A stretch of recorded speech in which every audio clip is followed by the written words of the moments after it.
The Legend of Kristofer Kringle. A lone figure hides in the shadows of the night, waiting for the right moment to strike. Dark clouds black out the moon, a warning of the approaching storm. The man grins, preparing to make his move. With a careful grace and some refined acrobatic skills, the man quickly finds himself on the roof of a small house. Rain slowly begins to pour down from the dark sky as the figure tiptoes to the chimney. The rain begins picking up speed as the man climbs onto the chimney stack, perching himself above the opening. He takes a deep breath and speaks 2 words. Luviaceros. In an instant, his body becomes like water and falls like rain. This liquid form slips through the chimney with ease, reforming at the base. Shaking off the strange feeling that comes with using such a spell, the man steps out of the chimney and begins scanning the room. Grinning, he pulls out an empty sack and begins filling it with valuables, making as little noise as possible. In the middle of stuffing a golden ring into the bag, he begins to hear sounds from upstairs. He pauses for a moment, listening intently for footsteps. Sure enough, he hears them. Someone is coming downstairs. The man quickly closes up the sack and slides back into the chimney. He looks up into the stormy sky and repeats the previous spell, making a jumping motion that translates into the liquid form. He quickly finds himself perched upon the chimney once again as the shout comes from below. Moving quickly, the man slides off the roof and hits the ground running, picking up speed as he dashes toward the old stone bridge on the outskirts of town. People begin to stir in their houses as the man runs past, many of them awakened by the frantic shouts of his last victim. A voice calls through the rain as he reaches the bridge, but he ignores it, sprinting toward the other side. Teramurum! Shouts the man's pursuer. A wall of earth shoots up in front of the thief, blocking his escape. The man screeches to a halt, sliding across the wet stones. He takes a moment to catch his breath as he realizes his mistake. I said stop! His pursuer calls from behind him. The thief raises his hands, letting the bag slide out of his grasp. The rain continues to pour as he slowly turns to face his captor. He winces for a second as his suspicions are confirmed. He had just tried to steal from elves. Maybe we could talk this over? The thief poses. You are under arrest, The elf says, pointing a sword at him. I guess not. The thief says. But before you arrest me, Luviaceros. He slides forward, transforming into a liquid state once more, taking the elf by surprise and allowing the thief to slide under him, reforming behind him. The elf spins around, swinging his sword at the thief, but with blinding speed, the man catches the elf's sword arm and knocks the blade from his hands. A fistfight ensues. The elf fights with grace and strategy, but the thief's brute force and brawling experience win out. With the elf on the ground, the thief makes a mock salute and takes his leave, grabbing his bag of loot and walking the length of the bridge. He stops for a second as the earth wall appears to reform in front of him. This pause happens to be just enough time for a chunk of the wall to fly out, smacking him in the head and knocking him out. He comes to in a large cage, his head still spinning as light filters in through the bars. An elf stands just beyond his prison, holding a wanted poster in his hands. The thief recognizes him as the one from the previous night. Or at least he assumes it was just the previous night. Kristofer Kringle. Seems you are quite popular, The elf says, revealing that he is, in fact, holding several wanted posters. I would not know where to turn you in if I wanted to. Kristofer mulls over these last words, trying to decipher just what the elf intends to do with him. You see, we like to deal with our own problems, and since you tried to steal from one of ours, you have become our problem, The elf says, answering Kristofer's unspoken question. I'm thrilled, Kristofer says, sarcasm dripping from his words. You should be, The elf replies. We are probably the only ones willing to give you any options. You have 2 choices here. Either you return everything you stole to everyone you stole it from, and then proceed to spend a year in prison here, or we banish you to the Northlands. Kristofer laughs. I don't do well in the cold. Then I suggest you get ready to make some return trips. That's at least 2 years of stolen goods, Kristofer shouts. I've already sold most of it. Oh, we know, the elf says, holding up the posters. We have a list. These are your options, Mr. Kringle. I suggest you choose wisely. Fine, Kristofer says, not seeing much of a choice. But just how do you expect me to do anything from behind these bars? We will let you out, Mr. Kringle, the elf says. But you must have a guard with you at all times. And if you try to escape, I recommend you look for a nice, warm coat. Another elf approaches the cage, studying the prisoner with caution. He's surprised to note that the thief has rather white hair for his age. This is Bern, the older elf says, introducing the newcomer. He is going to be your new best friend for the next few months. Bern gives a polite nod, but says nothing. This is going to be great, Kristofer mutters sarcastically. Wait, did you say a few months? Yes, Mr. Kringle, you have a time limit. So may I recommend that you begin? That's not... Or would you prefer to head out in the cold now? Kristofer scowls, but decides to play along for now. Now, before I let you out, the elf says, I would like you to tell me how this ring came into your possession. The elf holds up a silver and blue ring with a deer emblem on it. I somehow doubt that someone would give away such a powerful object. Kristofer glances at his hand. He hadn't even noticed it was missing. Actually, that one's mine, he says. I got it fair and square. Just like those things you took from Len's house last night? The elf asks sarcastically. No, this one I got legitimately. A wizard fashioned it for me as payment for a debt. Trust me, if I stole from a wizard, I'd brag about it. The elf seems to agree with this statement. Very well, you may have it back. In fact, I may suggest you use it. There are quite a lot of people who would see you dead for stealing from them. Man does not have such a forgiving nature. It may do you good to go unnoticed when returning their items. This just isn't right, Kristofer mutters. One of the greatest thieves alive, and here I am returning my loot. Well, there is always the alternative, Bern points out. Kristofer makes a grimace. Fine, he says, throwing the sack of goods over his shoulder. Here goes house number 1. Without the rain, Kristofer knew that the magic ring would be practically useless, but he couldn't afford to wait for a storm. That meant he'd have to get in the old-fashioned way. Quickly analyzing his options, he decides to scale the north wall and open the second-story window. He slips into the room in near silence and proceeds to maneuver stealthily through the house.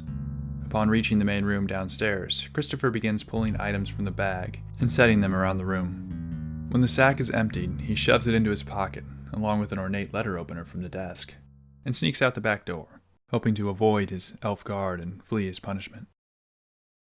However, as soon as he closes the door, he turns around to find Bern waiting for him. Kristofer winces. There is a reason that they have me keeping an eye on you, Bern says. Suspecting the thief to resort to old habits, the elf pats him down. Bern finds the stolen object and pulls it out of his pocket. Put it back. This is your only warning. Do something like that again, and they are going to send you to the Northlands. Kristofer once again found himself cursing the elves. It was beginning to look like he'd have to follow through with their plan after all. The pair continued like this until all the loot Kristofer had held onto had been returned. After tracking down some more of the stolen goods, Kristofer was at it again, returning what he had once taken. There was a slight sprinkling of rain from the sky when the two found their next target, allowing Kristofer to enter through the chimney. Everything was going smoothly as he finished emptying the sacks of goods. But when he turned around, he found himself face to face with the owner of the house. May I ask what you're doing in my house?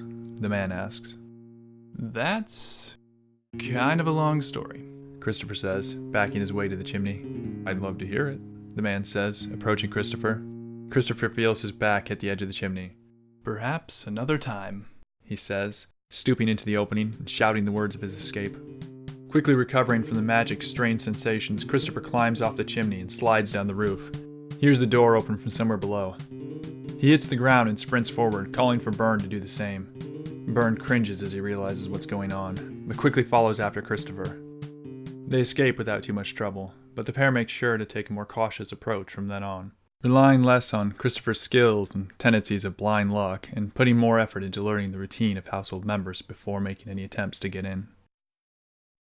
The pair encountered almost no further trouble as they went about tracking down the other missing items and returning them to their original owners. And 246 death threats later, Kristofer and Bern became good friends. Overall, Kristofer had really begun to see the whole ordeal as less of a punishment, but time was beginning to catch up to him. He had many more houses to go, and only a couple weeks left to complete his task. Who are we looking for again? Kristofer asks. A mother and daughter, Byrne says.